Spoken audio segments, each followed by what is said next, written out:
Welcome, dear traveler, to a peaceful journey through time itself. Tonight, we'll drift together through the magnificent story of ancient Rome, from its humble beginnings along the Tiber River, to its glorious heights as master of the known world, and finally, to its gentle transformation into legend. Take a moment now to settle into your most comfortable position. Feel your body sinking softly into your bed, like settling into the warm earth of the Italian countryside. Let your shoulders drop, release any tension from your day, and allow your breathing to find its own natural rhythm. Breathe in slowly through your nose, filling your lungs with calm, and breathe out gently through your mouth, releasing all worry and stress. With each breath, you're traveling further back in time, leaving behind the modern world, floating peacefully toward ancient lands where emperors once walked, where gladiators found glory, and where ordinary people lived extraordinary lives. Tonight, we'll journey together through 20 gentle chapters of Rome's remarkable story. We'll witness the legendary founding by Romulus and Remus, walk alongside noble senators in the Forum, sail with mighty legions to distant shores, and marvel at architectural wonders that still inspire us today. You don't need to remember every detail. Simply let the words wash over you like a warm Mediterranean breeze. Allow the rhythm of history to carry you deeper into relaxation. Each chapter will guide you further into peaceful rest, as we explore palaces and markets, battlefields and gardens, following the rise and fall of one of history's greatest civilizations. There's nowhere you need to be, nothing you need to do. Just rest here comfortably as we begin our leisurely stroll through the centuries. The stories will unfold naturally, carrying you gently toward the most restful sleep. Breathe deeply, and let the journey begin. Chapter 1. The Seven Hills. Rome's foundation. Let us drift back now, to the misty morning of time itself, when 7 gentle hills rose from the fertile plains beside the winding Tiber River. Picture yourself standing on the Palatine Hill, the most sacred of Rome's 7 hills, where legend and history blend like morning fog with golden sunlight. Feel the cool Mediterranean breeze brushing against your face, carrying with it the scent of wild olive trees and the distant murmur of the river below. The grass beneath your feet is soft and dew-laden, and all around you, nature rests in peaceful silence, waiting for the great story to unfold. It was here, on this very hill, that twin brothers Romulus and Remus were said to have been found, nursed by a gentle she-wolf beside the riverbank. Imagine the warmth of that ancient sun, the same sun that would one day shine upon marble temples and golden palaces, now casting its first rays upon simple shepherds' huts dotting the hillsides. The 7 hills stretch peacefully before you. Palatine, where we stand. Capitoline rising majestically to the north. Aventine sloping gently toward the river, and Caelian, Esquiline, Viminal, and Quirinal, each one destined to play its part in the greatest story ever told. The hills seem to breathe with possibility, their slopes covered in oak groves and meadows where sheep graze contentedly. Below, the Tiber River winds like a silver ribbon through the landscape, its waters reflecting the soft morning light. Small fishing boats drift lazily along its banks, and you can almost hear the gentle lapping of water against the ancient stones, a sound that will echo through centuries of Roman history. The air is filled with the songs of larks and the distant bleating of goats. Everything moves slowly here, peacefully, as if time itself is taking a deep, restful breath before the great adventure begins. The earth beneath these hills holds secrets, the promise of forums yet to be built, of roads that will stretch across continents, of an empire that will bring law and order to the world. But for now, there is only this perfect moment of tranquility, the 7 hills sleeping peacefully under the Italian sky, waiting for their destiny to unfold like a gentle dream. Breathe slowly, and let this ancient peace fill your soul. Chapter 2. Romulus and Remus. The legend. Now let us drift down from the peaceful hills, to the banks of the gentle Tiber River, where the morning mist rises like whispered secrets from the slow-moving waters. Here, along these ancient shores, the most beautiful legend of Rome's beginning unfolds like petals opening to the dawn. Picture the riverbank as it was so long ago, lined with graceful willow trees whose branches dip softly into the current, their leaves rustling with the tender Mediterranean breeze. The water flows with a musical murmur, carrying with it the dreams of ages yet to come, while smooth river stones shine like jewels beneath the crystal-clear surface. It was here, beside these very waters, that a wicker basket came floating gently downstream, carrying within it two infant brothers, Romulus and Remus, descendants of the hero Aeneas who had sailed from distant Troy. The basket rocked softly with the rhythm of the river, protected by the gods themselves, until it came to rest among the reeds and water lilies of a quiet cove. Feel the warmth of the morning sun on your shoulders, as you imagine the she-wolf emerging from the shadows of the sacred grove, her eyes gentle and knowing, drawn by some divine instinct to care for these precious children. Picture her strength and tenderness, as she nurtured the twins beneath the shade of an ancient fig tree, the Ficus ruminalis, whose roots drank deeply from the life-giving waters of the Tiber. The shepherd Faustulus discovered them there, playing peacefully in the dappled sunlight, and his heart filled with wonder at this miraculous sight. He and his wife Acca Larentia raised the boys with love and care, in their simple stone cottage overlooking the river, where the scent of wild herbs mingled with the fresh air rising from the water. As the years passed like clouds drifting across the sky, the brothers grew strong and wise, learning to read the flight of birds, to understand the whispers of the wind through the olive groves, and to feel the pulse of destiny flowing through their veins like the eternal current of the Tiber itself. The river remembers their laughter, echoing still in the gentle lapping of waves against the ancient stones, where fragments of marble temples would one day reflect in the peaceful waters, creating ripples that would spread across the entire world. Let that legendary peace wash over you now, like the soft current of the Tiber. Chapter 3. The Roman Forum, heart of the Republic. Now let us walk together, through the gentle morning light, into the sacred heart of ancient Rome, the Forum Romanum, where the pulse of civilization beat strongest, and where the dreams of a republic took their first peaceful breath. Picture yourself standing on the smooth marble stones of the Via Sacra, the sacred way, feeling the cool touch of ancient marble beneath your feet.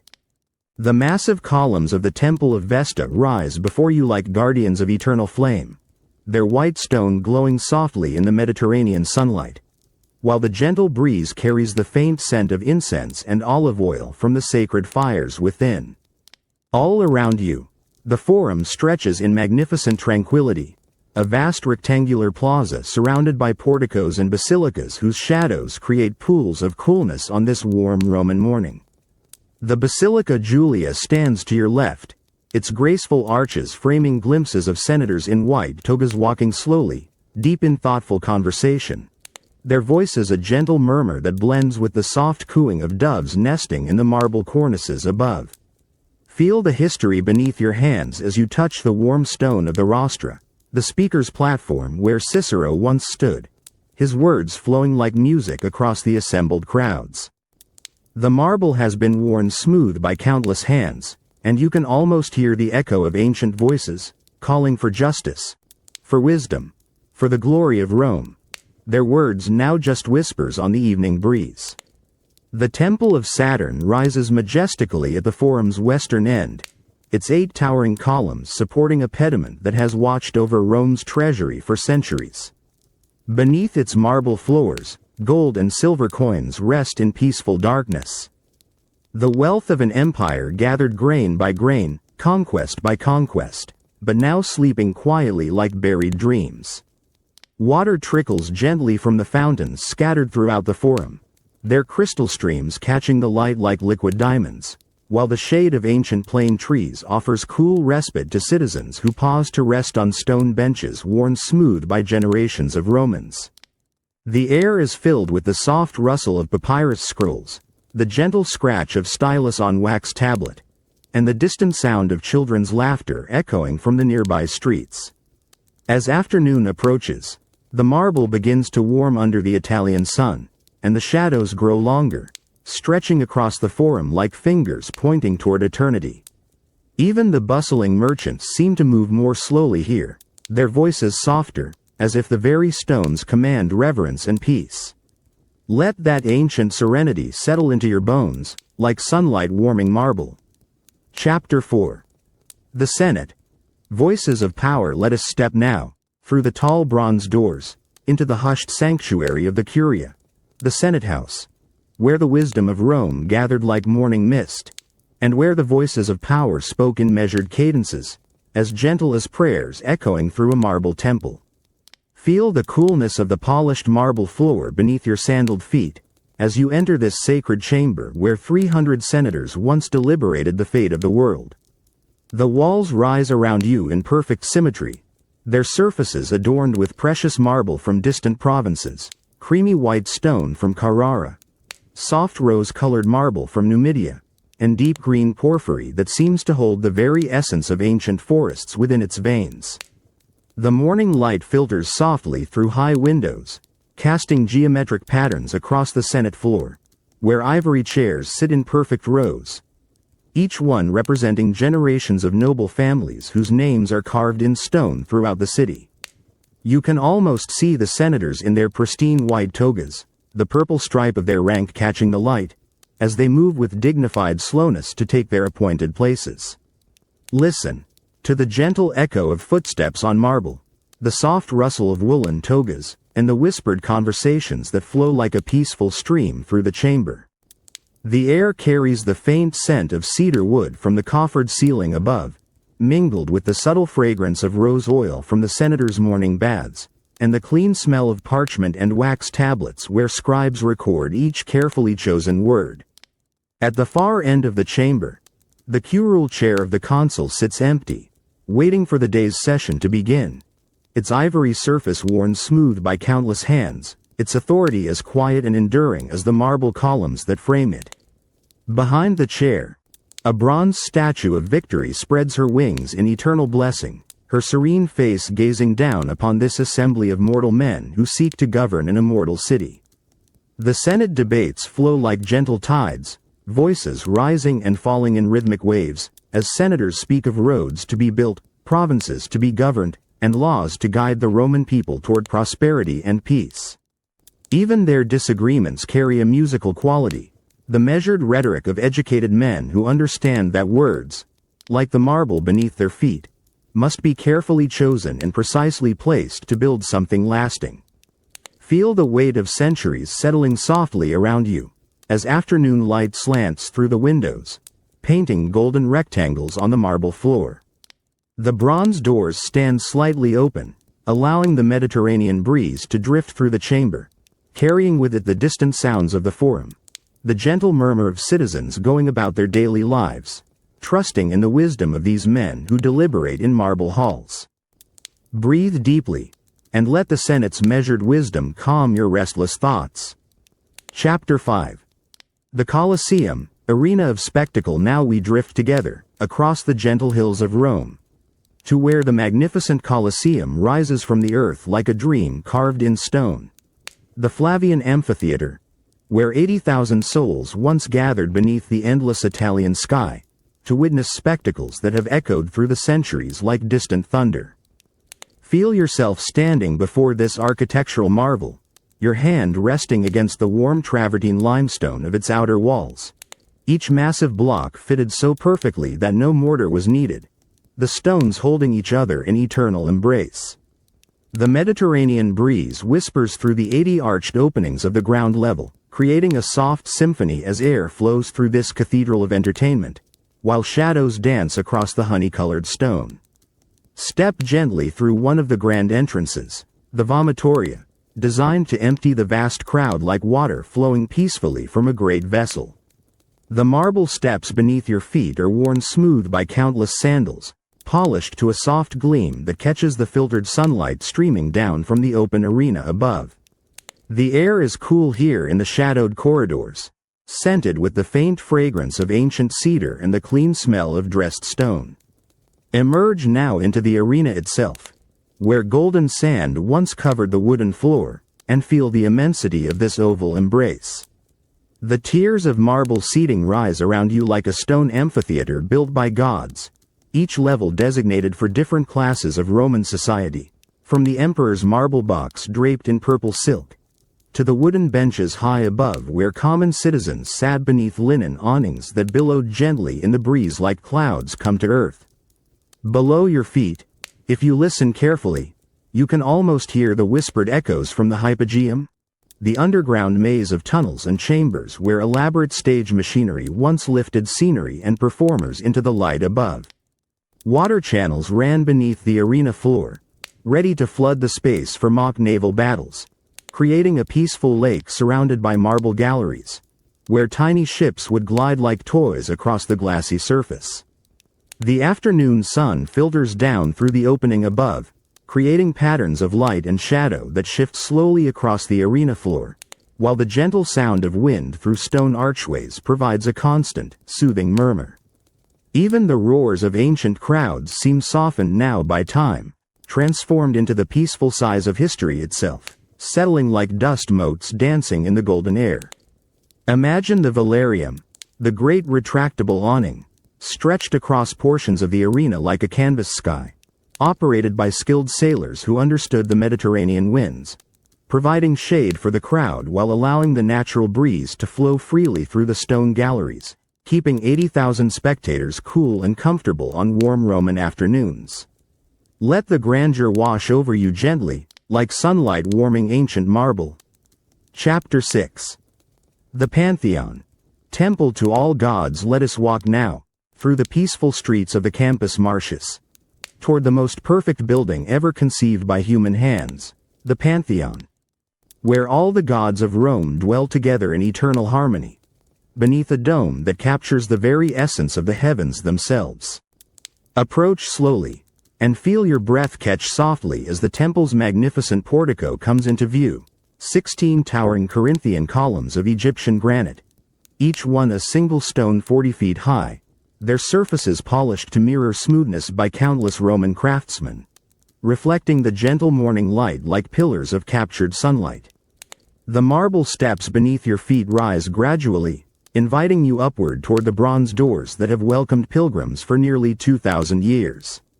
Pass between these ancient columns, and notice how their enormous shadows create cool pools of darkness on the marble floor, while the Mediterranean breeze whispers through the spaces between them, carrying with it the faint scent of incense and roses from the temple gardens beyond. Your hand traces the smooth granite, still warm from the morning sun, feeling the tiny crystals that sparkle like stars embedded in stone.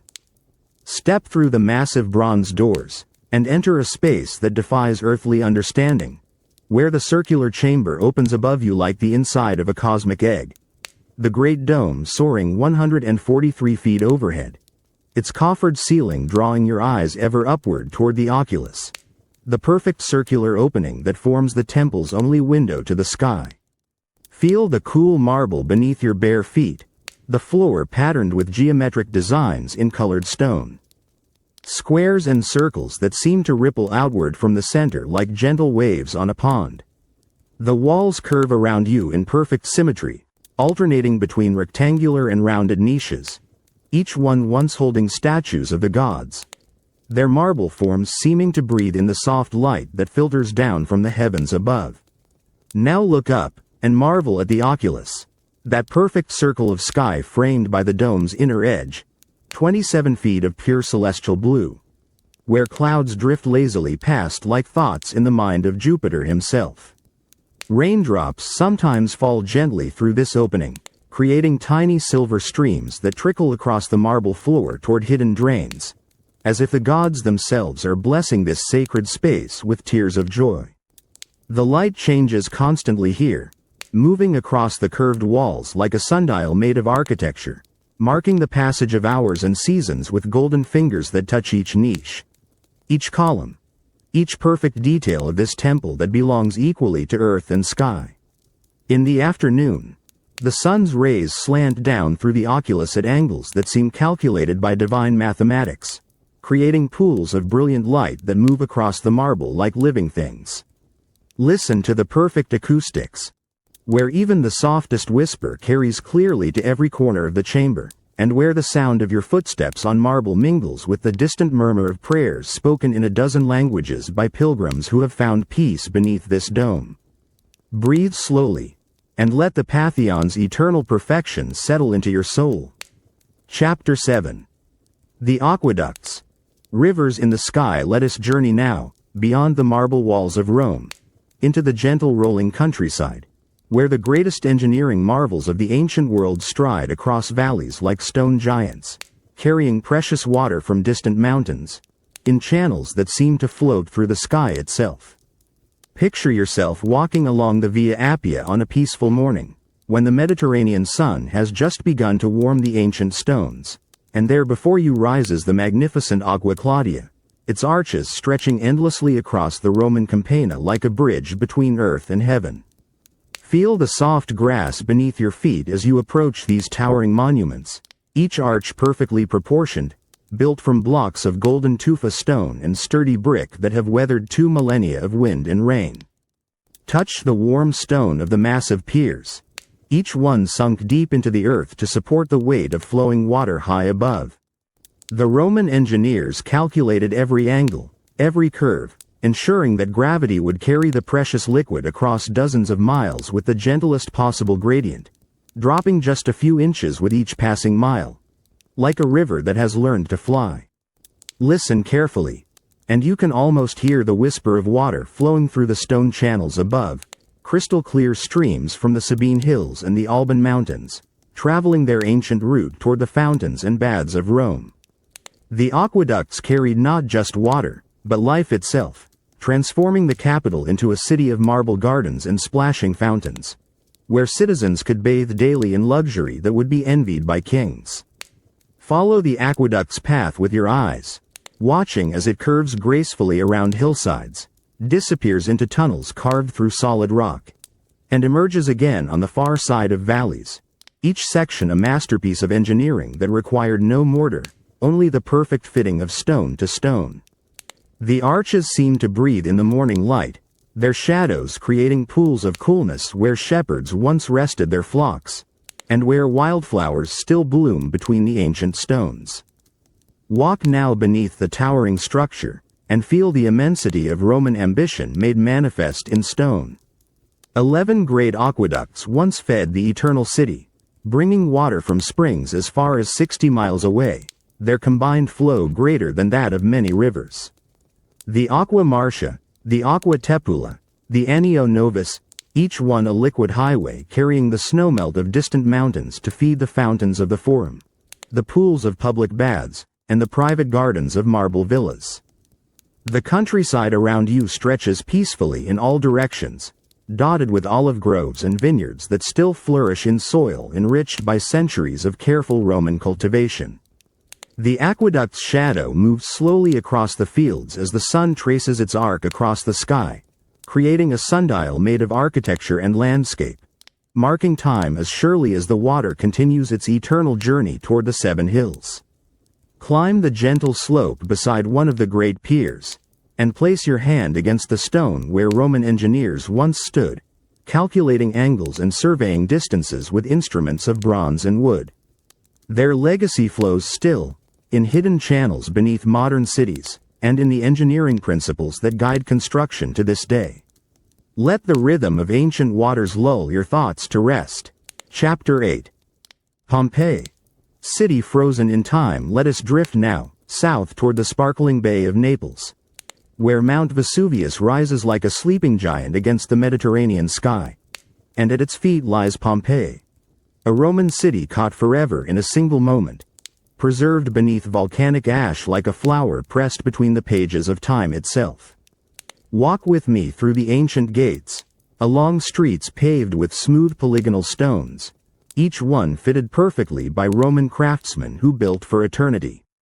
Feel the warmth of the morning sun on these ancient roads, where wooden cart wheels once carved deep ruts that still guide your footsteps, and where stepping stones rise like islands across the street, allowing citizens to cross without soiling their sandals on rainy days. The Via dell'Abbondanza stretches before you, Pompeii's main thoroughfare, lined with shops and taverns whose doorways still echo with phantom voices. Pass by the bakery where carbonized loaves of bread remain in their ovens, perfectly preserved after nearly 2,000 years. Their crusts black but their round shapes as clear as if they were baked yesterday. The Mediterranean breeze carries imaginary scents of olive oil and wine, of fresh bread and roasting meat, the ghostly aromas of a city that never finished its last meal. Step carefully across the threshold of the House of the Faun, where intricate mosaics spread beneath your feet like carpets woven from colored stone. The central courtyard opens to the sky, its marble columns surrounding a peaceful impluvium where rainwater once collected in a shallow pool, reflecting clouds and stars in its mirror-like surface. Frescoed walls tell stories in faded pigments, paintings of gods and heroes, gardens and animals, their colors softened by time to gentle pastels that seem to glow in the filtered light. Wander through the Villa of Mysteries, where the famous frescoes still adorn the walls in deep reds and golden ochre, figures dancing eternally in painted processions that celebrate ancient rites, their faces serene and knowing, as if they hold secrets that transcend the boundaries between life and art. The marble floors are cool beneath your feet, polished smooth by generations of Roman citizens who lived and loved in these rooms, never knowing that their city would become a window into the past. Visit the amphitheater, one of the oldest stone arenas in the Roman world, where 20,000 spectators once gathered on stone benches that still climb in perfect tiers toward the sky. Grass grows between the ancient seats now, and wildflowers bloom where gladiators once walked, while the Mediterranean sun casts gentle shadows through arches that frame views of distant Vesuvius, the mountain sleeping peacefully in the hazy afternoon light. The Forum stretches before the Temple of Jupiter, its marble columns standing like sentinels around the rectangular plaza where merchants once sold their wares and politicians made their speeches. The stones are worn smooth by countless footsteps, and between them, tiny plants have taken root, nature slowly reclaiming what the mountain so suddenly preserved. In the public baths, the caldarium still holds traces of its heated floors, where warm air once circulated beneath marble tiles, and where Romans relaxed in pools of crystal-clear water, their voices echoing softly from vaulted ceilings that remain intact after all these centuries. Let the eternal peace of this sleeping city wash over you. Chapter 9. The Appian Way, Queen of Roads. Now let us step upon the most famous road in history. The Via Appia Antica, the Queen of Roads, where every stone beneath your feet has witnessed the passage of Roman legions, merchants' caravans, and pilgrims seeking the eternal city, their footsteps creating an endless procession through time itself. Feel the ancient basalt stones beneath you, each one cut by hand and fitted with mathematical precision, their dark surfaces polished smooth by 2,000 years of sandals, hooves, and wooden wheels. The road stretches before you like a river of stone, straight as an arrow toward the distant horizon, its Roman engineers having carved through hills and bridged over valleys to create this masterpiece of ancient construction that connected Rome to the farthest reaches of her empire. Walk slowly along this sacred pathway, and let your fingers trace the worn edges of the polygonal stones, each one unique in shape yet perfectly interlocked with its neighbors, creating a surface so durable that it has outlasted the civilization that built it. Between the stones, tiny wildflowers have taken root, splashes of purple and yellow that dance gently in the Mediterranean breeze. Nature's gentle decoration on humanity's grandest achievement. The umbrella pines of the Roman countryside rise on either side of the road, their distinctive parasol crowns casting pools of welcome shade across the ancient stones, while the soft whisper of wind through their needles provides a constant, soothing soundtrack to your journey.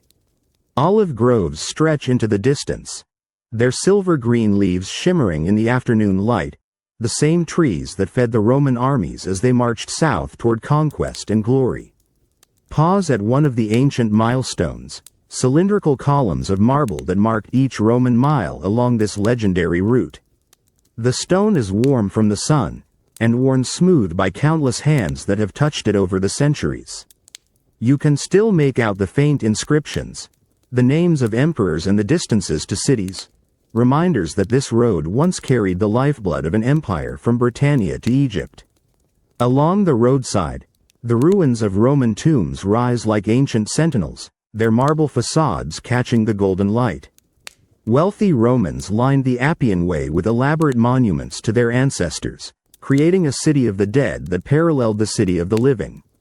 The tomb of Cecilia Metella stands proudly among them, its circular walls and travertine blocks a testament to Roman engineering that endures even in death. Listen to the silence that fills the spaces between the wind, and imagine the sounds that once echoed here, the rhythmic tramp of legionary boots, the creak of leather armor, the gentle lowing of oxen pulling heavily laden carts toward the markets of Rome.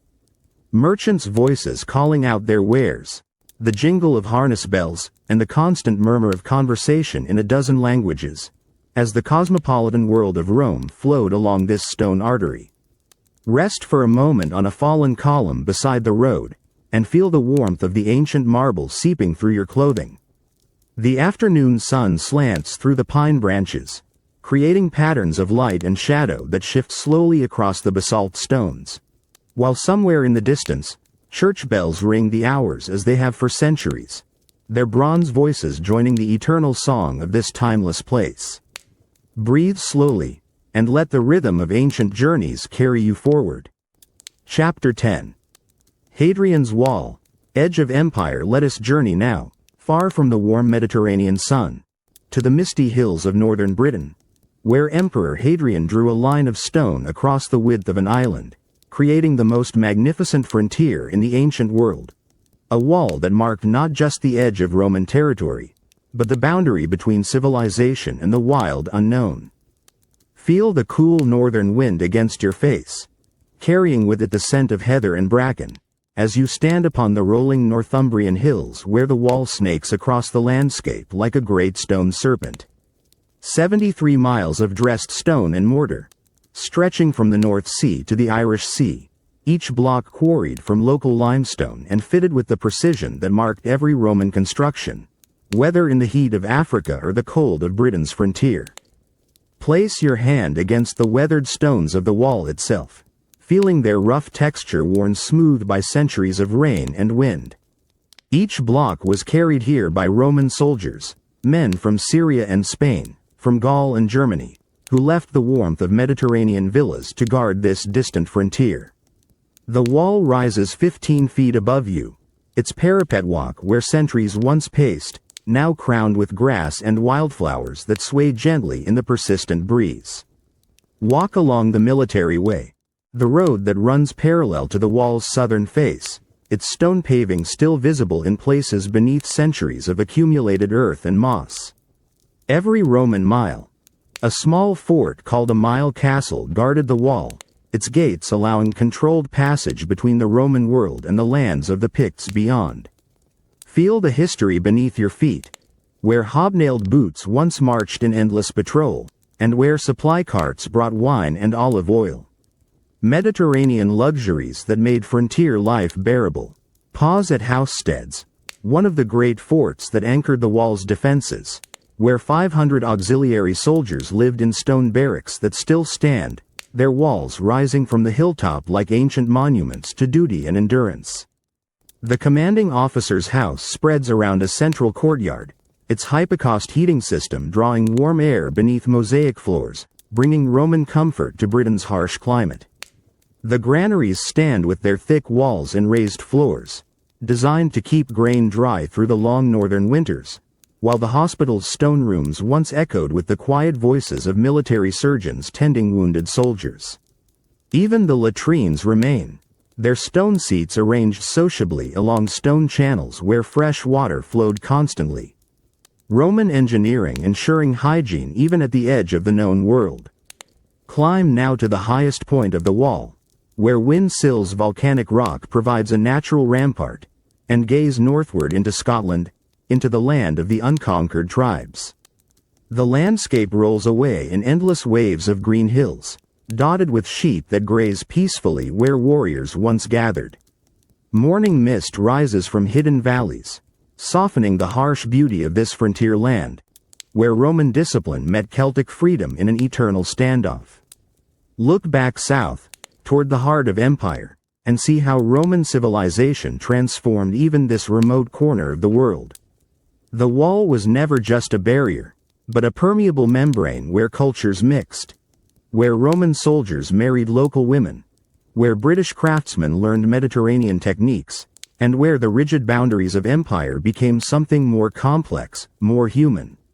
Let the ancient stones tell their story of duty, endurance, and the eternal human desire to mark the limits of the known world.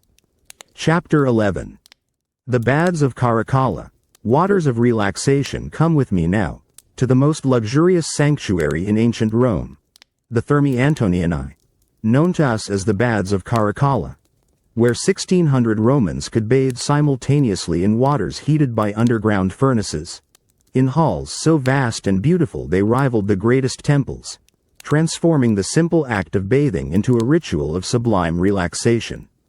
Step through the main entrance, past towering columns of red granite that rose like forest trees toward vaulted ceilings painted with frescoes of sea nymphs and water gods. Feel the cool marble beneath your bare feet as you enter the apodyterium, the changing room, where citizens of every class shed their togas and tunics, hanging them on bronze hooks while slaves guarded their belongings, preparing for hours of leisurely ablution in waters that flowed like liquid silk. Begin your journey in the tepidarium, the warm room, where gentle heat rises from hypocaust systems that channel hot air through hollow walls and beneath raised floors. The temperature here embraces you like a Mediterranean summer evening, not hot enough to shock, but warm enough to open every pore and relax every muscle. Marble benches line the walls, their surfaces worn smooth by countless bodies, while soft conversations echo gently from the coffered ceiling, creating a murmur as soothing as distant waves. Move now into the caldarium, the hot room, where steam rises from pools of nearly scalding water, fed by aqueducts that traveled dozens of miles to reach these marble basins.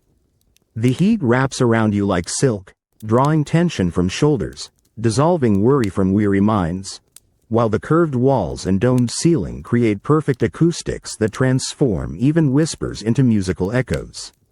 Slaves move quietly through the steam, offering oils scented with lavender and rose, their bronze strigils scraping away the cares of urban life along with dust and dead skin.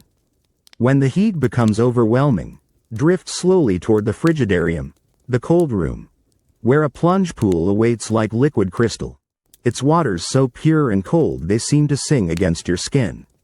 The shock of coolness sends energy coursing through your body, while your eyes adjust to the soaring vault above, supported by columns of precious porphyry that gleam like jewels in the filtered light from high windows. Wander through the Natatio, the great swimming pool, open to the sky like a liquid courtyard, where Romans performed their morning exercises in water warmed by the sun. Bronze dolphins spout gentle fountains from the pool's edges, their arcs of water catching the light like liquid rainbows, while marble statues of gods and heroes watch benevolently from niches around the pool's perimeter, their serene faces reflecting in the rippling surface. Between these aquatic rituals, explore the vast halls devoted to other pleasures. Libraries where scrolls of philosophy and poetry wait on cedar shelves, their papyrus pages rustling softly in the warm air. Gymnasiums where citizens practice wrestling and weightlifting, their bronze equipment gleaming in shafts of sunlight that stream through clerestory windows. Gardens where fountains splash among roses and jasmine, their fragrances mingling with the clean scent of marble and fresh water. Feel yourself settling into the rhythm of Roman leisure, where time moves differently, measured not by the urgency of business but by the gentle transitions from hot to cold, from exertion to rest, from solitude to companionship. The afternoon light slants through the great windows, painting golden rectangles on marble floors still warm from the hypocausts below, while the distant sound of laughter echoes from the pools, as timeless as the splash of water against stone. Breathe slowly, and let these ancient waters wash away all earthly concerns. Chapter 12. Trajan's Column. Stories in stone. Now let us stand, in the heart of Trajan's magnificent forum. Before the most extraordinary monument ever carved from stone, a column that rises 126 feet toward the heavens.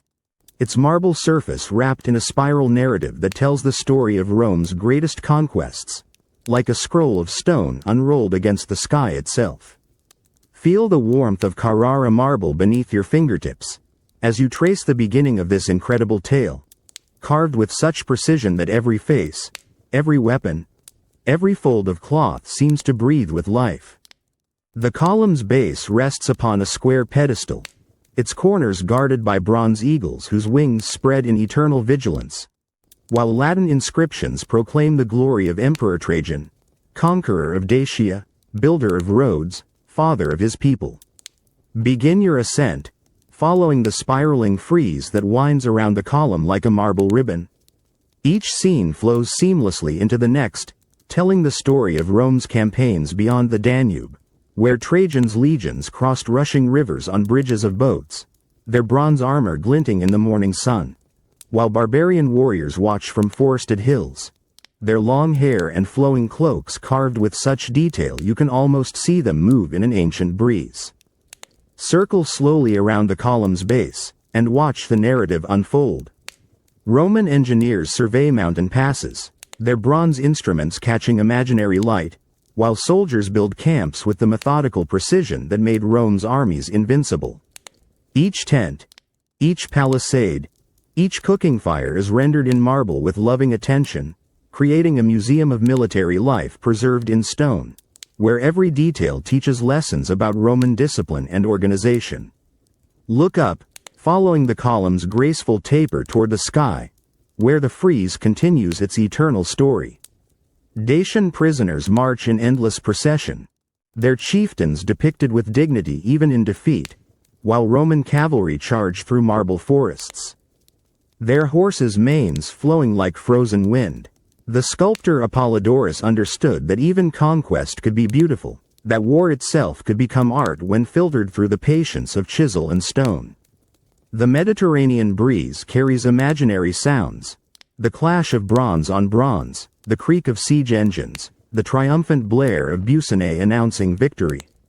But here in the peaceful forum, these battles have been transformed into meditation, violence rendered harmless by the gentle curves of marble, where every sword thrust becomes a dance, every fallen warrior a study in sculptural grace. Climb the internal spiral staircase, 185 steps that wind upward through the column's hollow core. Each step brings you closer to the sky, while narrow windows cut into the marble shaft provide glimpses of the forum below. The city spreads around you like a marble garden, temples and basilicas arranged in perfect harmony, while the Tiber winds its ancient course toward the distant sea, carrying with it the dreams and ambitions of an empire carved in stone. At the column's summit, Trajan's golden statue once caught the first rays of dawn, his bronze face turned eastward toward the provinces he had conquered, toward the Dacian gold that funded the forum's construction, toward the barbarian lands that Rome had brought within the circle of civilization. Now only the wind occupies this lofty perch, whispering through bronze laurel leaves that crown the column's capital, while pigeons nest where emperors once stood in effigy. The afternoon light slants across the marble surface, creating shadows that bring the carved figures to life. Roman standards seem to wave in stone breezes, while Dacian shields catch light like bronze mirrors. The entire column becomes a sundial, marking time with the passage of carved armies across its marble surface, where 2,000 figures march eternally through campaigns that ended nearly 2 millennia ago. Let the stone stories lull your mind to peaceful rest. Chapter 13. The catacombs, underground sanctuaries. Descend with me now, beneath the ancient stones of the Via Appia, into the peaceful darkness of Rome's underground sanctuaries, the catacombs, where early Christians carved their sacred spaces into the soft tufa rock, creating miles of gentle corridors that wind like prayers through the earth beneath the eternal city. Feel the cool stone steps beneath your feet, worn smooth by centuries of pilgrims who descended into these sacred depths. Each step takes you further from the bustling world above, into a realm of eternal silence where time moves differently, measured not by the passage of sun and shadow, but by the steady rhythm of faith carved into living rock. The temperature drops gently as you descend, the earth itself providing natural air conditioning, a cool embrace that soothes away the heat of summer days. Enter the narrow corridors, barely wide enough for two people to pass, their walls lined with loculi, rectangular niches where the faithful were laid to rest, sealed with marble slabs or simple tiles marked with Christian symbols. The dove of peace, the fish of faith, the anchor of hope, each one carved with loving care by hands that trembled with both grief and certainty that death was not an ending but a gentle transition to eternal light. Your fingers trace the rough tufa walls, this volcanic stone so soft that Christian workers could carve it with simple tools, creating these underground cities of the dead that stretch for miles beneath Rome's suburbs. The rock is warm to the touch, heated by the earth's own heart, while the air carries the faint scent of ancient incense and lamp oil, ghostly fragrances that speak of midnight services held in chambers carved from solid stone. Follow the narrow passages as they branch and wind, creating a labyrinth of faith beneath the pagan city above.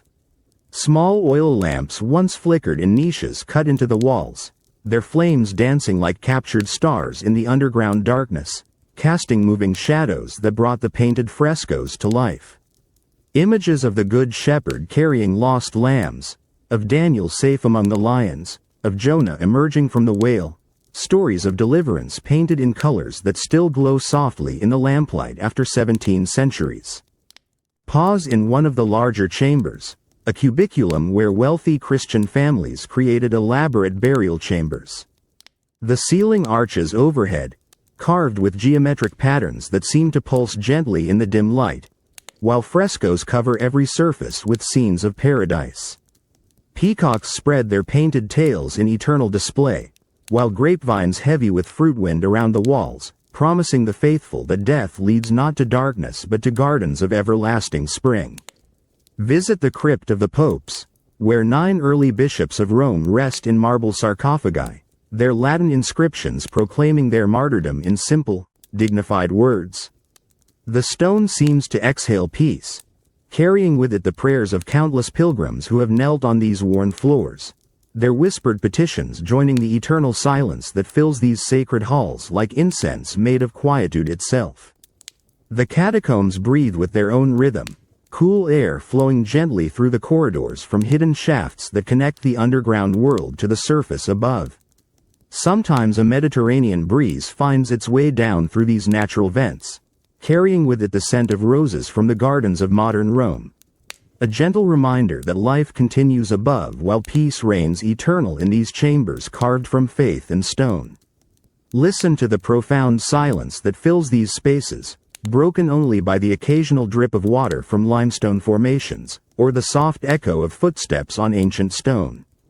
The darkness here is not frightening but welcoming, like closing one's eyes to pray, while the weight of earth above creates a sense of perfect security, of being held safely in the palm of eternity itself. Breathe slowly, and let the catacombs' eternal peace enfold you like gentle darkness. Chapter 14. Villa Adriana. Emperor's retreat. Come now, to the rolling hills of Tivoli, where Emperor Hadrian created the most magnificent private residence the world has ever known. Villa Adriana, a sprawling complex of palaces and gardens, temples and theaters, pools and libraries, spread across 300 acres of Sabine countryside like a dream made manifest in marble and stone. Walk with me through the olive groves that surround this imperial retreat, where ancient trees still bear fruit, their silver-green leaves shimmering in the gentle afternoon light. The Mediterranean breeze carries the scent of rosemary and lavender from terraced gardens that cascade down the hillsides, their stone retaining walls built with the same precision that marked every Roman construction, creating a landscape where architecture and nature flow together like movements in a symphony. Enter through the great vestibule, where traces of colored marble still adorn the walls. The emperor's architects gathered materials from across the empire: Egyptian porphyry the color of dried blood, Numidian marble in shades of gold and cream, Greek marble white as sea foam, each stone chosen not just for beauty but for the memories it carried of distant provinces and conquered lands. The floor beneath your feet once sparkled with mosaics that depicted the Nile in flood, fish swimming eternally through tessellated waters that caught the light like liquid jewels. Follow the covered walkways, the cryptoporticus, where Hadrian could stroll in any weather, shielded from sun and rain by vaulted ceilings that echo softly with the sound of your footsteps on ancient stone. These corridors wind around courtyards filled with fountains, their waters fed by the same aqueducts that served Rome, creating music that has played continuously for 18 centuries, the splash and tinkle of water over marble a constant, soothing soundtrack to imperial contemplation. Discover the Maritime Theater, Hadrian's most ingenious creation, a circular palace built on an island in the center of a reflecting pool, connected to the mainland by a small drawbridge that the emperor could raise when he desired complete solitude. Picture him here in the evening, seated in his marble study surrounded by water, the setting sun turning the pool into liquid gold while he composed poetry or planned the buildings that would bear his name across the empire. The circular colonnade still stands, its Ionic columns reflected in waters that mirror the sky like a philosopher's dream of perfection. Wander through the Canopus, Hadrian's recreation of the famous sanctuary near Alexandria, where a long reflecting pool stretches between marble colonnades. The water lies still as glass, perfectly reflecting the statues of gods and caryatids that line its edges, their marble forms doubled by the mirror of the pool, creating an infinity of beauty that speaks to the Roman love of symmetry and order. At the pool's far end, the Serapeum rises like a temple, its domed ceiling once covered with mosaics that sparkled like stars in the reflected light from the water. Rest now in the ruins of Hadrian's private library, where the emperor kept scrolls gathered from every corner of the known world. The reading rooms open onto quiet courtyards where fountain spray once cooled the air, while marble benches provided places for contemplation among beds of roses and jasmine. The stone shelves that once held the wisdom of ages now stand empty, but the afternoon light still slants through high windows in golden bars, illuminating dust motes that dance like memories of ancient learning.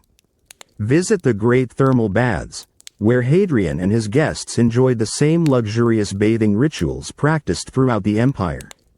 The Caldarium's domed ceiling still soars overhead, its concrete structure as sound as the day it was built, while traces of marble revetment cling to walls that once gleamed like the inside of a jewel box. Hot air once flowed through hollow walls and beneath raised floors, maintaining the perfect temperature for imperial relaxation. Feel the peace that pervades this vast complex, where an emperor who ruled the known world came to find solace in beauty and learning. The villa sleeps now in gentle ruin, its marble scattered but its spirit intact. Stone pines cast their distinctive umbrella shadows across broken pavements, while wild mint grows between ancient stones, nature slowly reclaiming what human ambition built, but doing so with the gentleness of time rather than the violence of conquest. Let Hadrian's eternal villa cradle your dreams in marble and memory. Chapter 15. The Circus Maximus, racing stadium. Let us descend now, into the great valley between the Palatine and Aventine hills, where the largest stadium ever built stretches across the Roman landscape like a stone ship. The Circus Maximus, where 250,000 spectators once gathered to watch the thunder of chariot wheels, and where the roar of the crowd could be heard across all 7 hills of the Eternal City. Feel the soft grass beneath your feet as you walk across what was once the racing surface, the Spina, where sand mixed with marble dust created the perfect track for racing chariots. The oval stretches 600 meters before you, longer than 5 modern football fields, while the gentle slopes of the Palatine and Aventine rise on either side like natural grandstands, their ancient stones still warm from the afternoon Mediterranean sun, bearing silent witness to centuries of spectacle and triumph. Stand where the starting gates once lined up, the carcers, 12 marble stalls from which the 4-horse teams would burst forth at the sound of the trumpet. Picture the tension in this moment, the way silence would fall across 250,000 spectators, before exploding into deafening cheers as bronze gates flew open and 28 horses thundered onto the track, their hooves drumming against packed earth in a rhythm that seemed to match the heartbeat of Rome itself. Walk slowly down the length of the Spina, the long central barrier that divided the track, where obelisks from Egypt rose like fingers pointing toward the gods, their granite surfaces carved with hieroglyphs that spoke of pharaohs and pyramid builders, now transplanted to serve Roman entertainment. The Flaminio obelisk still stands in Rome today, but in your mind's eye you can see it here, surrounded by bronze dolphins and carved eggs that mark the progress of each 7-lap race, lowered one by one as the chariots completed their circuits. Imagine yourself in the imperial box, the pulvinar, where emperors watched from marble seats cushioned with silk, while awnings of purple fabric fluttered overhead in the Mediterranean breeze. From this vantage point, the entire spectacle spread below like a choreographed dance. Green, blue, red, and white teams distinguished by the colors of their tunics.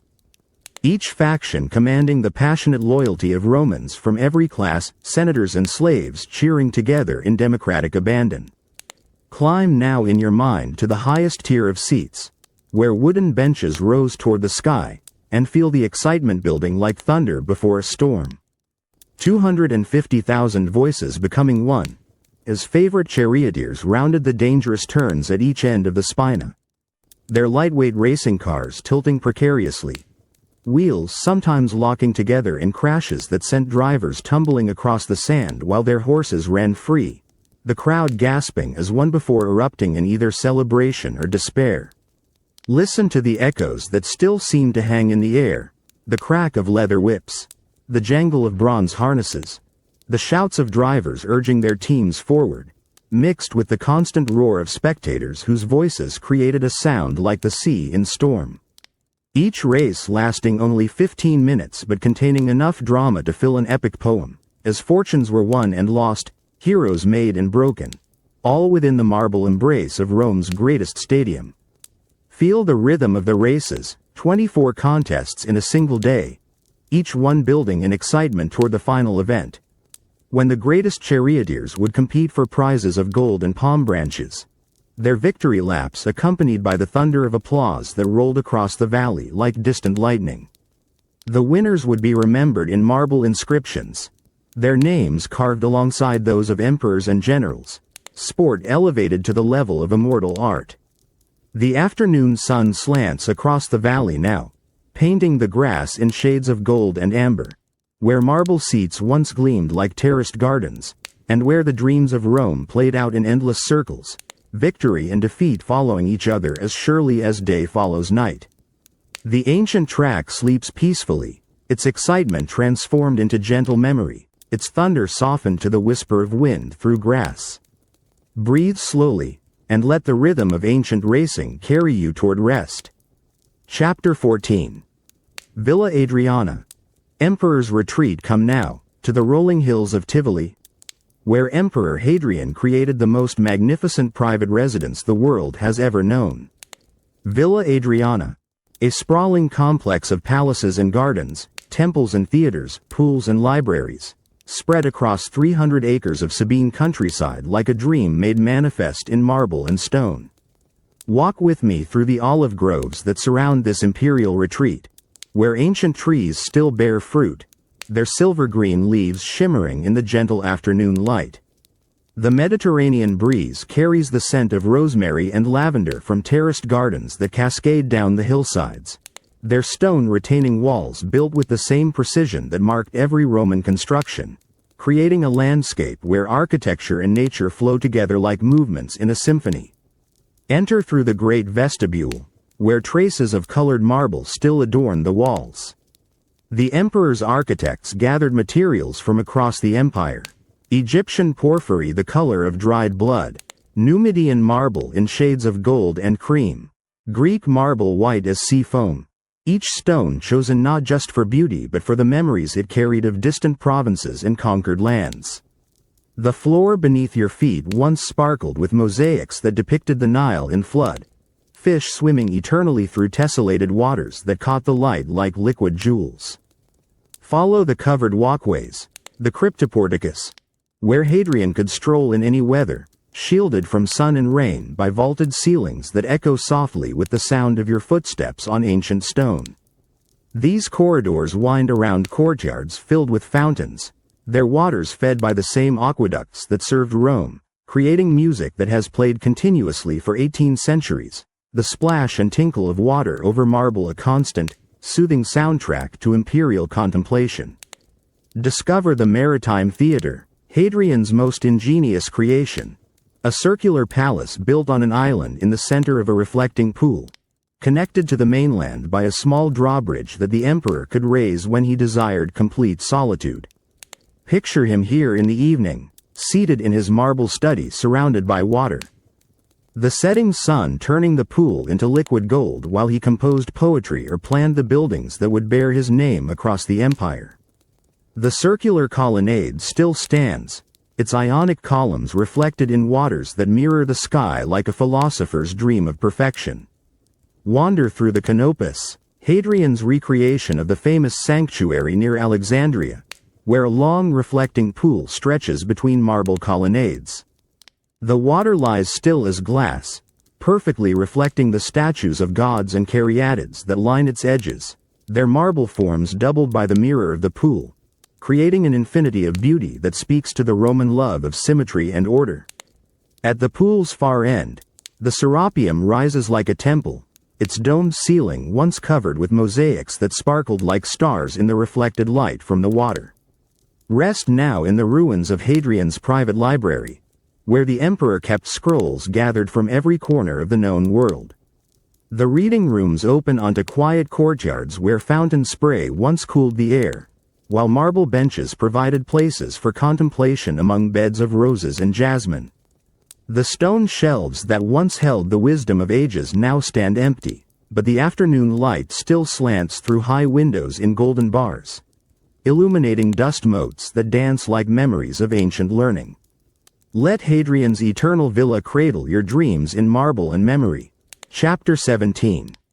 The Forum of Trajan. Imperial grandeur step now into the most magnificent public space ever created by human hands, the Forum of Trajan, where the greatest of Rome's soldier emperors transformed the spoils of conquest into a marble paradise, using gold from the Dacian Wars to fund construction that would take 8 years to complete, creating a complex so vast and beautiful that it left even jaded Romans speechless with wonder.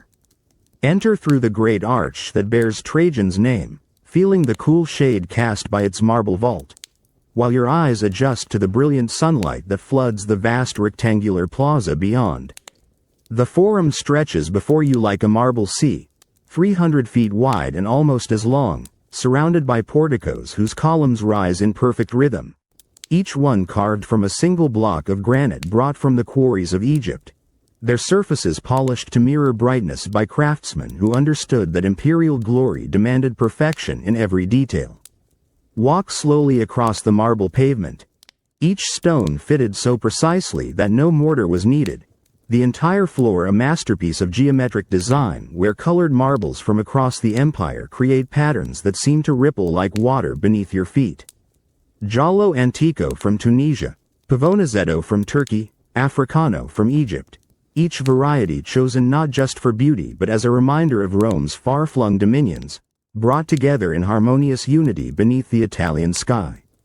Pause before the great equestrian statue of Trajan, bronze cast from the weapons of defeated enemies, where the emperor sits astride his warhorse in eternal triumph, his face turned toward the Basilica Ulpia that forms the Forum's northern boundary.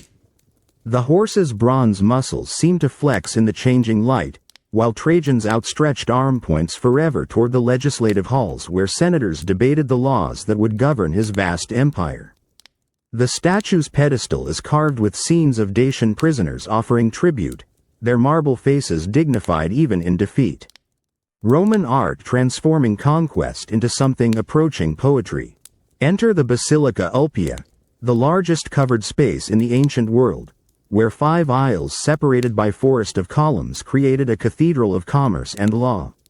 The marble floor stretches endlessly before you, while high above, the coffered ceiling seems to float weightlessly, supported by columns of precious marble that glow like candles in the soft light that filters through clerestory windows. Merchants once conducted business in hushed tones beneath these vaults, their voices echoing softly while scribes recorded contracts on wax tablets, the scratch of their styluses joining the gentle murmur of conversation that filled this space like incense. Climb the gentle steps to the libraries, twin buildings that flanked Trajan's column, one holding scrolls in Latin, the other treasuring works in Greek. The reading rooms were designed to catch the morning light, their windows oriented to minimize glare while maximizing illumination. Marble shelves lined the walls, holding the accumulated wisdom of two great civilizations, while bronze reading stands allowed scholars to study in comfort, their minds nourished by words written on papyrus and parchment, preserved for eternity in these temples of learning. The great markets rise in terraced levels behind the forum, their brick facades creating a honeycomb of shops and offices where merchants from every corner of the empire displayed their wares. Silk from China, spices from India, amber from the Baltic, ivory from Africa, all flowing through these marble halls like tributaries feeding the great river of Roman commerce. The Mediterranean breeze carried scents from 100 lands, cinnamon and pepper, frankincense and myrrh, while the gentle babble of voices spoke in languages from Britannia to Mesopotamia. Feel the grandeur settling around you like evening mist, as shadows begin to lengthen across the marble pavements. The forum transforms in the afternoon light, becoming less a place of business and more a meditation on the achievements of human ambition. Every column, every statue, every carefully placed stone speaking of an empire at the height of its power, when Roman engineering and Roman gold could create spaces that seemed to rival the palaces of the gods themselves. The fountains continue their eternal song, water cascading over marble basins in musical patterns that have played unchanged for 19 centuries, while pigeons nest in capitals carved by craftsmen whose names are forgotten but whose work endures, testament to the Roman belief that beauty, properly executed, could achieve a form of immortality. Breathe slowly, and let Trajan's marble dreams carry you toward imperial rest. Chapter 18. Diocletian's Palace, Emperor's Fortress. Journey with me now, across the azure waters of the Adriatic Sea, to the Dalmatian coast where Emperor Diocletian built his retirement palace, a fortress of white limestone that rises from the sea like a dream of marble and military precision, where the man who divided an empire to save it came to spend his final years, tending gardens and watching the endless dance of waves against ancient stone. Approach the palace from the sea, as Diocletian himself once did, and marvel at the massive walls that stretch for 700 meters along the waterfront, their limestone blocks quarried from the nearby island of Brac, each stone cut with such precision that they fit together without mortar, creating a barrier that has withstood 16 centuries of storms and sieges.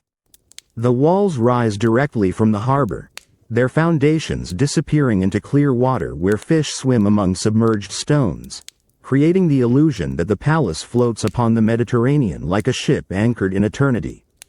Pass through the Bronze Gate, the Porta Aenea, where merchants once unloaded goods from across the empire, and feel the cool shade of the vaulted entrance. The sea breeze follows you through the gateway, carrying with it the scent of salt and seaweed, mingling with the fragrance of wild rosemary that grows between the limestone blocks. Nature has made peace with architecture here, decorating Diocletian's military precision with gentle touches of Mediterranean beauty. Enter the peristyle, the great central courtyard, where 12 granite columns from Egypt support arches that frame the sky like windows into heaven. The red granite glows in the afternoon sun, its surface polished to mirror brightness by craftsmen who brought Aswan stone across desert and sea to serve an emperor's dream of perfect retirement. Between the columns, the Adriatic breeze creates gentle currents of air that cool the marble pavement, where Diocletian once walked in contemplation, his purple robes exchanged for the simple tunic of a private citizen. Climb the marble steps to the imperial apartments, where the emperor's private chambers opened onto terraces overlooking the sea. The walls were once covered with frescoes depicting scenes from his military campaigns, But time has softened these martial images, leaving only faint traces of color that seem to breathe in the changing light. Like memories of battles fought and won, now transformed into gentle shadows that dance across limestone walls worn smooth by centuries of Mediterranean weather. Visit the octagonal mausoleum, where Diocletian planned to rest for eternity. Its domed ceiling soaring overhead like the inside of a cosmic egg. The limestone seems to glow from within, lit by some inner fire that speaks of the eternal nature of well-cut stone. 8 granite columns support the dome, their capitals carved with acanthus leaves that seem to rustle in imaginary breezes, while the marble floor reflects what little light filters through the narrow windows, creating patterns that shift like water across the ancient stones.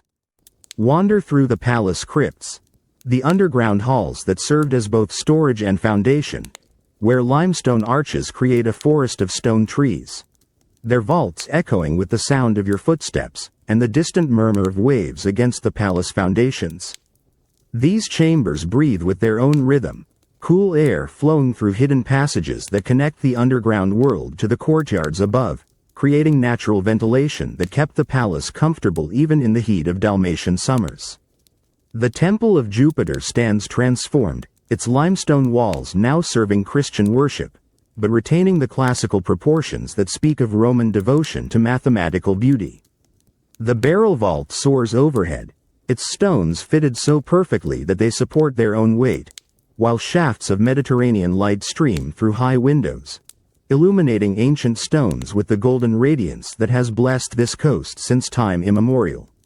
Feel the unique peace of this palace fortress, where military strength embraced domestic tranquility, where an emperor who ruled half the world found contentment in simple pleasures. The gardens he planted still bloom, their terraced beds overlooking the sea where Roman galleys once brought tribute from distant provinces. Now only fishing boats disturb the morning calm, their sails catching the same winds that once filled the canvas of imperial fleets.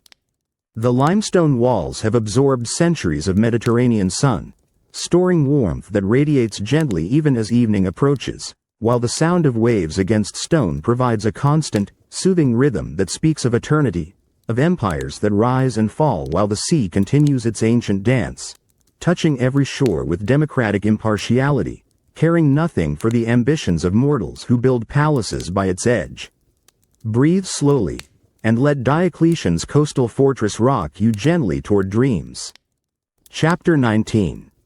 The Arch of Constantine, Victory Monument stand now beside the mighty Colosseum, where the last great triumphal arch of Rome rises like a marble hymn to victory, the Arch of Constantine, built to commemorate the emperor's triumph at the Battle of Milvian Bridge, where he saw a vision of the Christian cross blazing in the sky, and changed not only his own destiny but the future of an empire that would embrace a new faith. Approach this magnificent monument slowly, feeling the warmth of travertine marble beneath your hands as you trace the carved reliefs that tell the story of Rome's transformation. 3 great arches pierce the structure, the central opening tall enough for an imperial chariot to pass through in triumph, while smaller arches on either side frame views of the ancient city beyond. The proportions are perfect, each element balanced with mathematical precision that speaks of Roman engineering at its most sublime, yet decorated with sculptures gathered from earlier monuments, creating a symphony of artistic styles spanning 3 centuries. Walk beneath the great central arch, and feel history flowing around you like a gentle current. The barrel vault soars overhead, its coffered ceiling decorated with rosettes that catch the Mediterranean light, while your footsteps echo softly on stones worn smooth by countless triumphal processions. This is where Constantine's victorious army marched, their bronze armor gleaming, their standards topped with the Chi-Rho symbol that would soon replace the eagle as Rome's sacred emblem. The very air seems to vibrate with the memory of trumpets and the rhythmic tramp of legionary boots on marble. Study the magnificent reliefs that cover every surface, masterpieces carved by the greatest sculptors of their age. On the south facade, Constantine addresses his troops before battle, his figure dignified and serene even in the face of civil war, while barbarian prisoners kneel in marble submission. their faces carved with such skill that you can almost see them breathe. The Mediterranean breeze seems to stir their stone hair, while shadows cast by the carved drapery create the illusion of fabric moving in an ancient wind. Look up at the frieze that runs around the arch, where medallions from Hadrian's reign tell stories of the hunt and sacrifice, bronze tondi that gleam like golden coins set into white marble.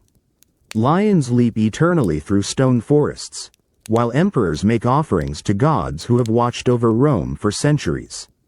The late afternoon sun strikes these roundels at angles that bring the relief carving to vivid life, creating shadows that seem to move as clouds pass overhead, transforming sculpture into cinema played out in marble and light. Examine the Constantinian frieze, where the new Christian emperor distributes largesse to grateful citizens. The style has changed from the classical perfection of earlier reliefs, becoming more symbolic, more spiritual, faces turned uniformly toward the imperial figure who stands like a bridge between the pagan past and the Christian future.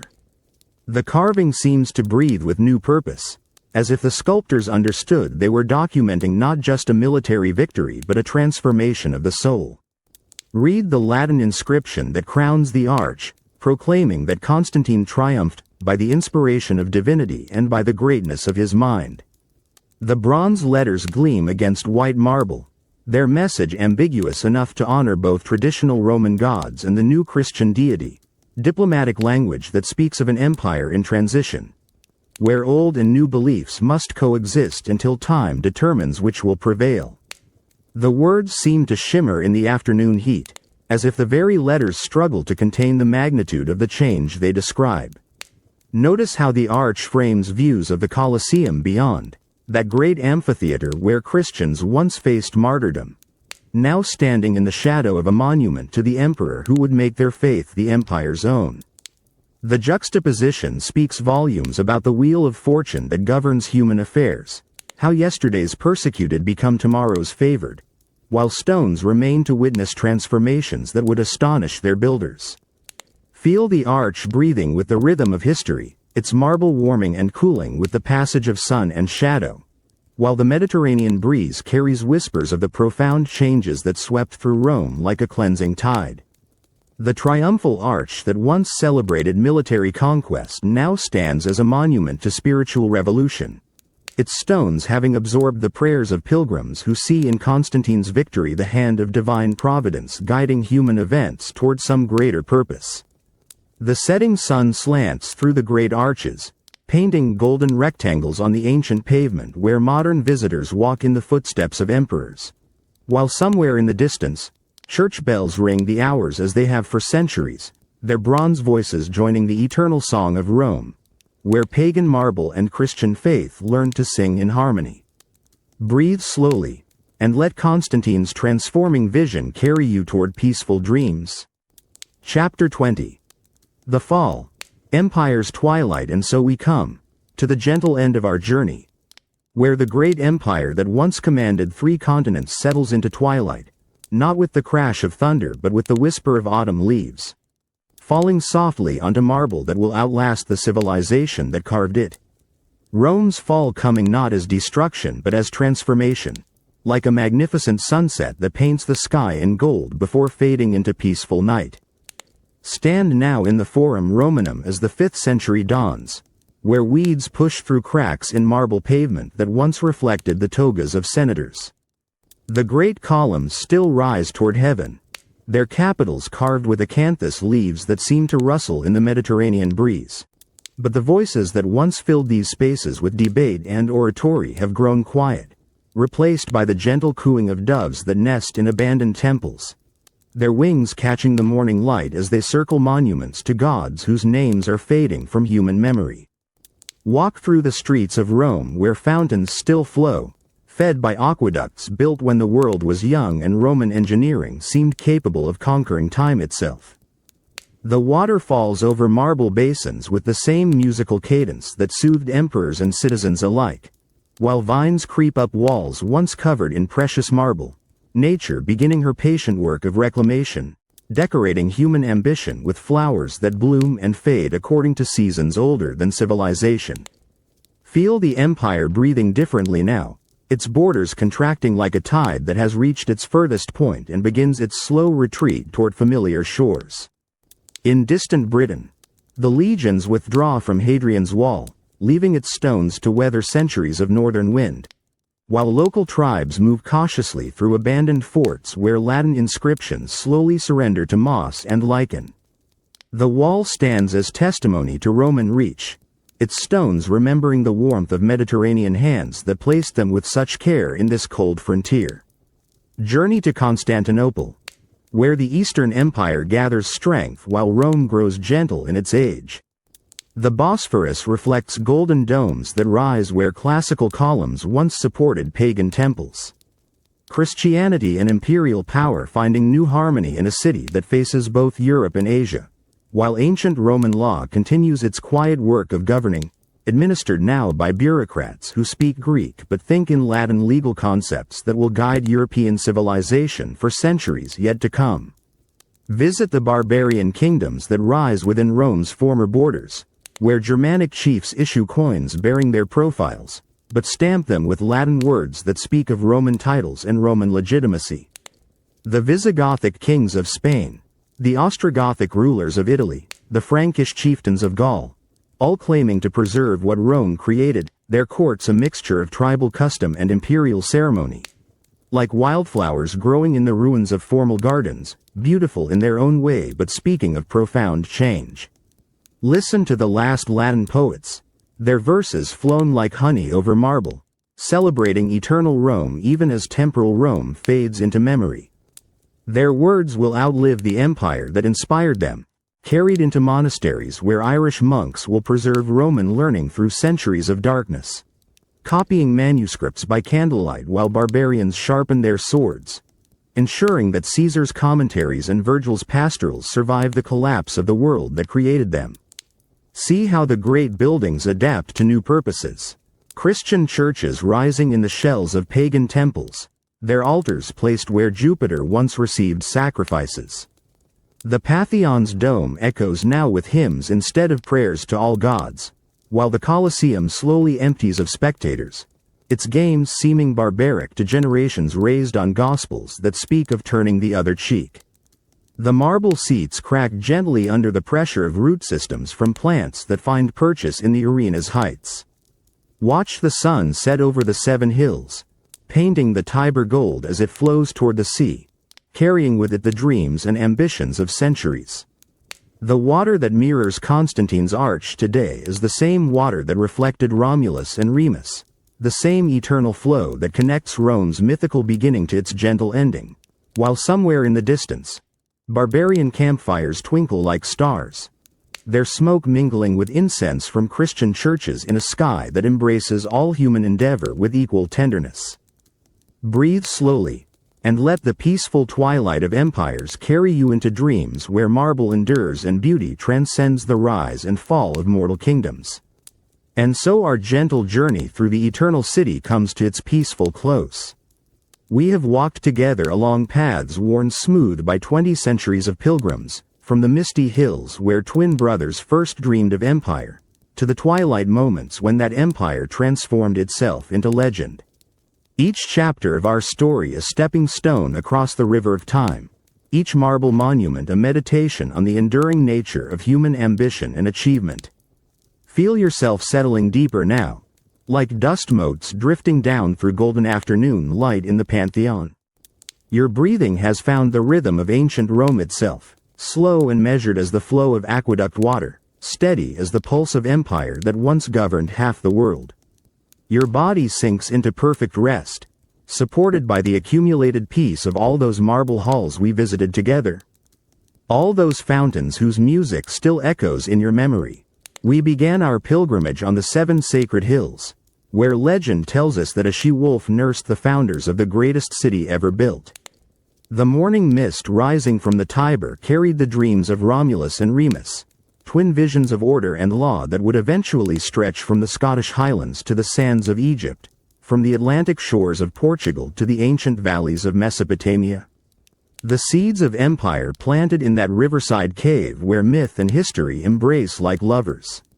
Remember how we walked through the Forum Romanum, that marble heart where the pulse of democracy beat strongest. The Senate House where toga-clad patricians debated with voices that still echo in every parliament and congress that followed. Their words flowing like honey over marble, creating the legal frameworks that govern civilized society to this day. The bronze of ancient law transformed into the living principles that protect the innocent and punish the guilty. Roman justice flowing like an underground river through all subsequent centuries. Let the Colosseum's arches carry you deeper into relaxation, that architectural miracle where 80,000 souls gathered in harmony, their differences dissolved in shared spectacle. Rich and poor, citizen and slave, all united beneath the canvas sky of the great velarium that billowed in Mediterranean breezes. The amphitheater's perfect acoustics still whisper to us across the centuries, teaching lessons about community and the human need for stories that transform ordinary existence into something approaching the divine. The Pantheon's dome surrounds you now like the sky itself, that perfect circle of light drawing your consciousness upward toward the infinite. Hadrian's architects captured heaven in concrete and marble, creating a space where the boundary between earth and sky dissolves into pure geometry.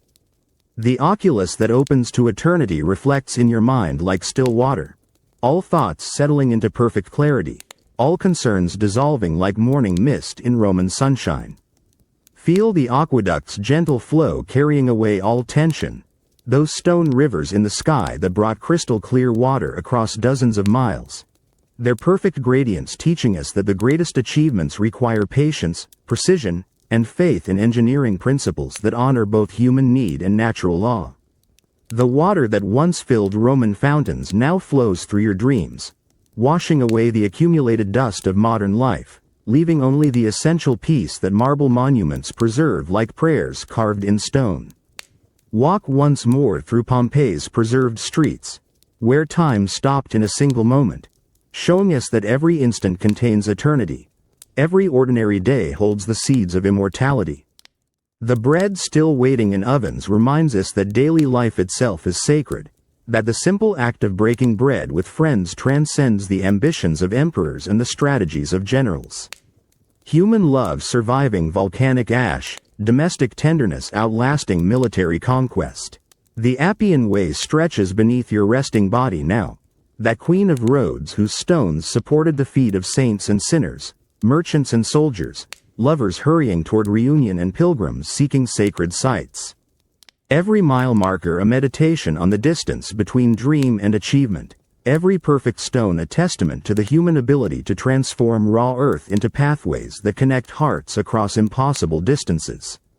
The road that led to Rome now leads you toward the deepest rest.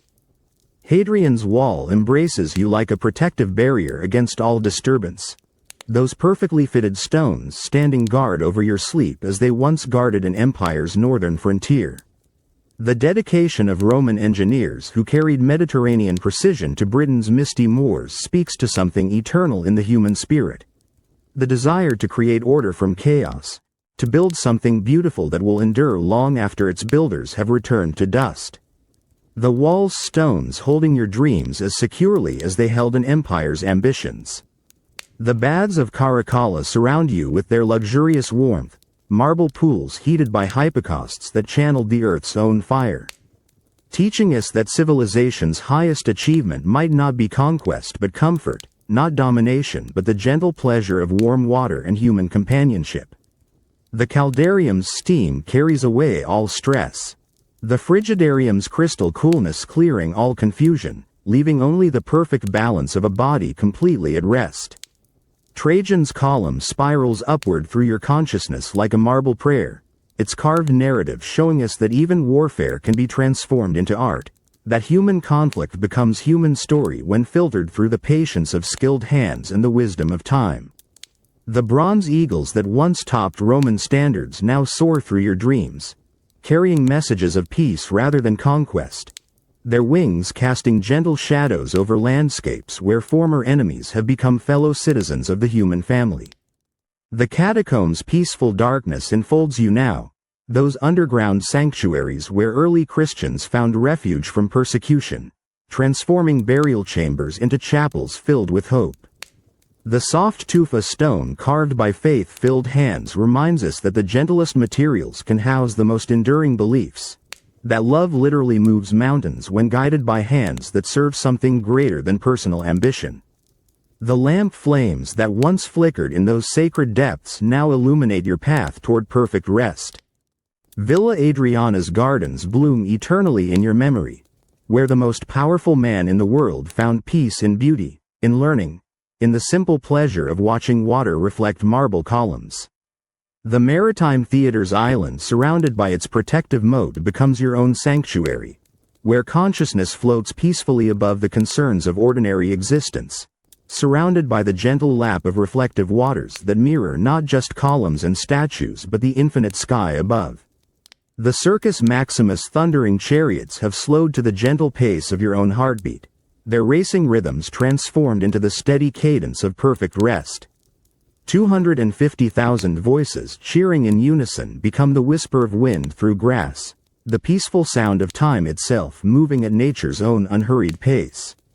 Victory and defeat revealed as temporary conditions that dissolve into the eternal peace that underlies all human striving. Rome's great port at Ostia shows us how all tributaries eventually flow toward the sea, how individual ambitions merge into collective achievement before dissolving into something even greater, the universal ocean of being that embraces all specific identities in its vast peace. The merchant ships that once brought silk and spices from distant lands now carry your dreams toward harbors of perfect rest, their sails filled with Mediterranean breezes that have been blowing since before memory and will continue long after forgetting. Even the empire's gentle fall becomes a lesson in the beauty of transformation, how endings are also beginnings, how the marble that housed pagan temples found new purpose in Christian churches, how Roman law survived the fall of Roman legions, how Latin poets' words outlived the empire that inspired them. Nothing truly beautiful ever dies, it only changes form, like water becoming vapor, like vapor becoming rain, like rain nourishing the earth where new flowers bloom in the ruins of ancient palaces. The Mediterranean sun sets now over all our journeys, painting the 7 hills in shades of gold and amber while shadows lengthen across marble that has witnessed the rise and fall of gods and emperors. The same light that blessed Caesar's triumphs and Constantine's visions now blesses your peaceful rest, connecting this moment to all moments, this breath to all breathing, this sleep to the eternal slumber of stones that dream of the hands that shaped them. Rome's greatest gift was not conquest but continuity, not the temporary glory of military triumph but the enduring legacy of law and language, architecture and engineering, the accumulated wisdom of centuries that flows like an underground river through all subsequent civilization, enriching the soil where new dreams take root, new cities rise, new empires of the heart extend their gentle dominion over territories mapped not by legions but by love. Rest now in the peaceful assurance that what Rome built in marble and bronze, you carry in your dreams and aspirations. The forum where ideas compete in open debate lives on in every conversation that chooses wisdom over force. The aqueducts that brought fresh water to distant cities flow again every time human ingenuity serves human need. The roads that connected distant provinces run straight and true through every act of communication that bridges the distance between heart and heart. Sleep deeply, knowing that the empire of beauty never falls, that the kingdom of peace admits all citizens, that the republic of dreams recognizes no borders except those we create through love. The marble monuments may crumble, the bronze inscriptions may fade, but the essential Rome lives on in every human soul that chooses order over chaos, justice over revenge, beauty over mere utility. The eternal city sleeps within you, its 7 hills rising and falling with each peaceful breath, its fountains flowing with the rhythm of your rest. Good night.